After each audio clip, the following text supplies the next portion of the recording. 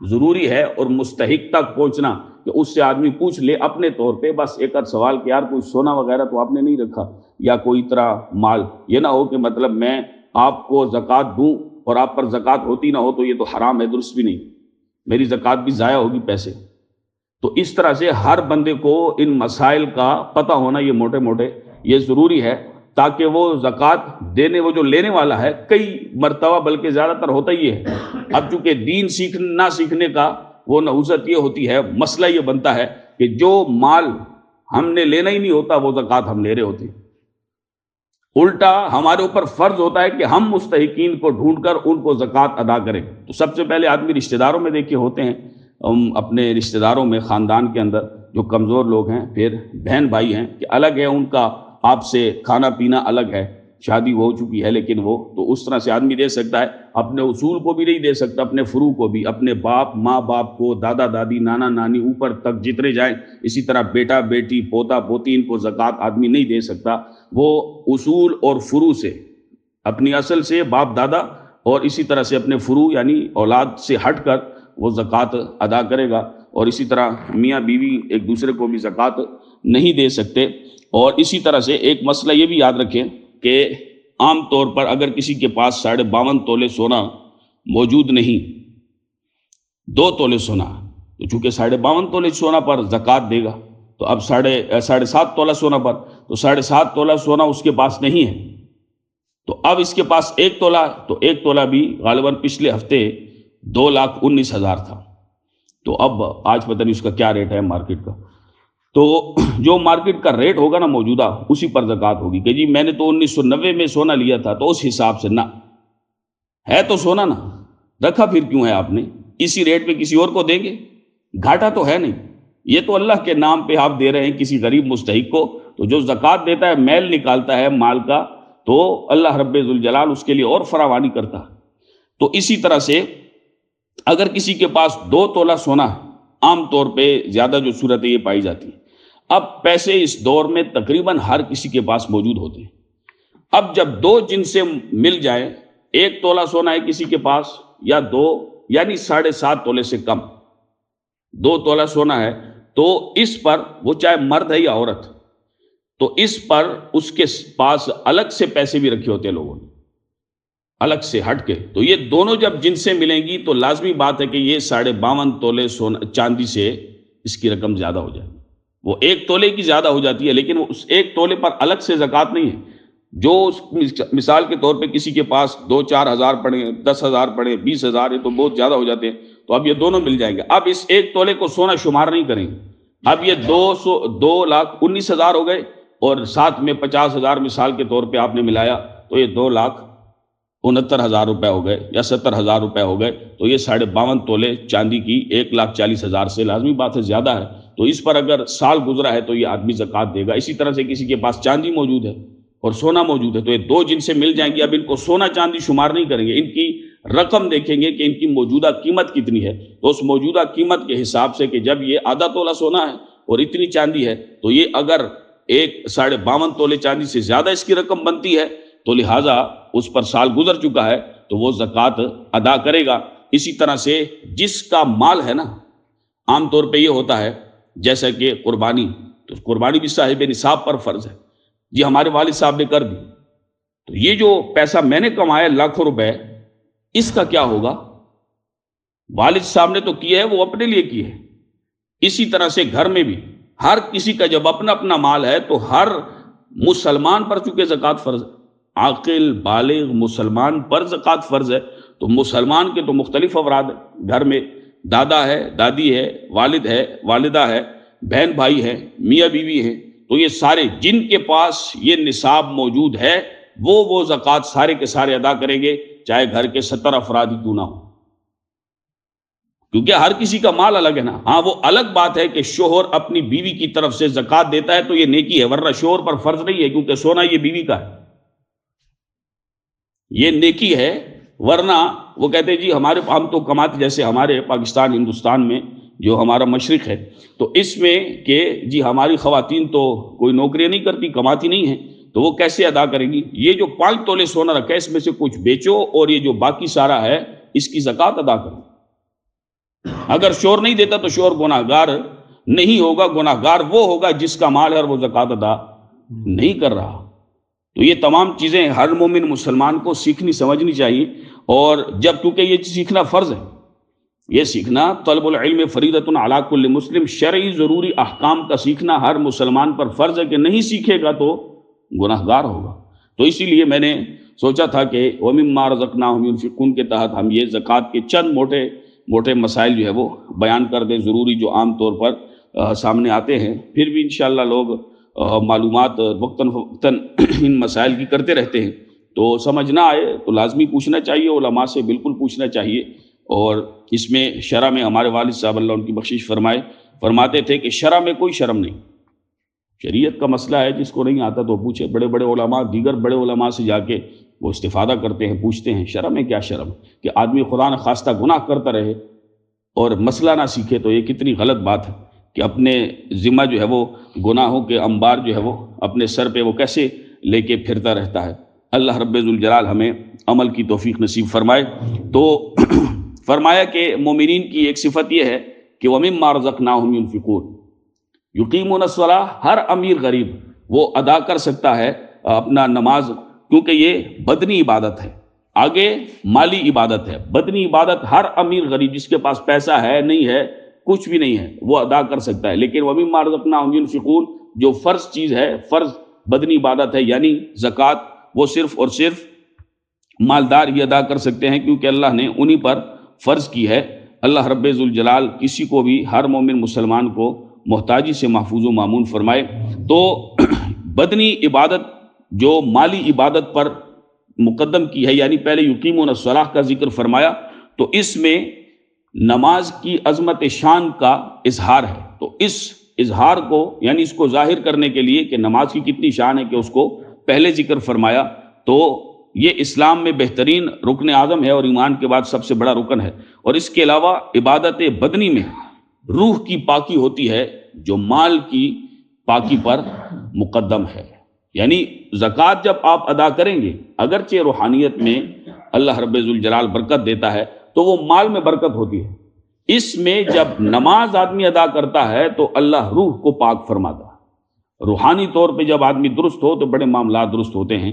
نماز ادا کرنی چاہیے۔ بے نمازیوں سے ہم سنتے تھے کہ بے نمازی سے تو وہ خنزیر بھی پناہ مانگتا ہے، جی۔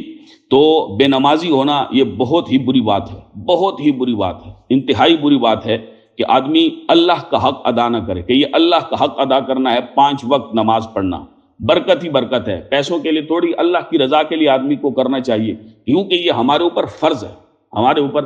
ہمارے گھرانوں میں کئی گھرانے ایسے، میں نے ایک صاحب سے پوچھا کہ آپ جو کہتے ہیں جی بڑی بے برکتی ہے اور بڑے مسائل ہیں، تو میں نے ان سے پوچھا کہ نماز کتنے لوگ پڑھتے ہیں گھر میں؟ تو وہ بزرگ کہنے لگے، وہ فوت بھی ہو گئے، اللہ ان کی بخشش فرمائے، کہ جی نماز والی تو ہمارے گھر میں کوئی بات نہیں ہے، یعنی یہ بڑے چھوٹے نماز نہیں پڑھتے۔ تو میں نے کہا پھر کیا برکت، آپ کس چیز کا سوال کرتے ہیں؟ نماز پڑھیں تو یہ سب کچھ جو ہے وہ دور دفع ہو جائے گا۔ تو یعنی جب آپ ظاہری باطنی طور پر جب چونکہ نماز پڑھیں گے تو آپ کے کپڑے، بدن سب کچھ پاک ہوگا، ذہن بھی درست ہوگا، سوچ بھی اچھی آئے گی، اور اسی طرح سے روحانیت میں بھی برکت ہوگی۔ گھر میں بھی آپ دیکھیں گے، میں اپنے الحمدللہ ہمارے خاندان میں، ہمارے گھر سمیت جتنے بھی، یہ ان بڑوں کی برکتیں اور محنتیں ہیں کہ جنہوں نے اتنی تربیت کی۔ میں اپنے ماموں، ہمارے ماموں ہیں، چونکہ میں ان کی مثال اس لیے دے رہا ہوں کہ وہ سب بچیاں چھوٹی چھوٹی ہیں، تو وہ سب ان کے گھر میں اس وقت تو سمجھے کہ 10-11 بجے کا سما لگتا ہے، تو وہ صبح نماز کے لیے چھوٹی بچیاں 4-4 5-5 سال کی، تو وہ ایسی تربیت ہے کہ وہ آپ دیکھیں کہ دوپٹہ بھی اتنے زبردست انداز سے کہ ایک بال نظر نہیں آتا، کیونکہ عورت کا بال چھپانا یہ فرض ہے نماز میں، اگر بال ان کے نظر آئیں گے تو اس سے نماز نہیں ہوتی۔ تو وہ چھوٹی چھوٹی بچیاں، وہ ہمارے ماموں کی تربیت تھی، تو اتنے زبردست انداز میں، والدہ ان بچیوں کی فوت ہو گئی، ہماری موانی اللہ ان کی بے حساب بخشش فرمائے، تو تربیت ایسی کی کہ آپ بندہ جو ہے وہ اتنا خوش ہوتا ہے صبح کہ ایک بندہ بھی سویا ہوا نہیں، سب کے سب سمیت بچوں کے، بڑے تو بڑے، سب کے سب بچے، اور ایسے کئی خاندان ہوتے ہیں، ایسے کئی ماشاءاللہ ہوتے ہیں۔ تو وہ ان گھرانوں کی وہ برکتیں، اور مطمئن اتنے کہ آدمی حیران ہوتا ہے، کیونکہ انسان پر بہت سارے ایسے وقت آتے ہیں، تو میں نے اپنے ماموں کو کبھی شکوہ کرتے ہوئے نہیں دیکھا۔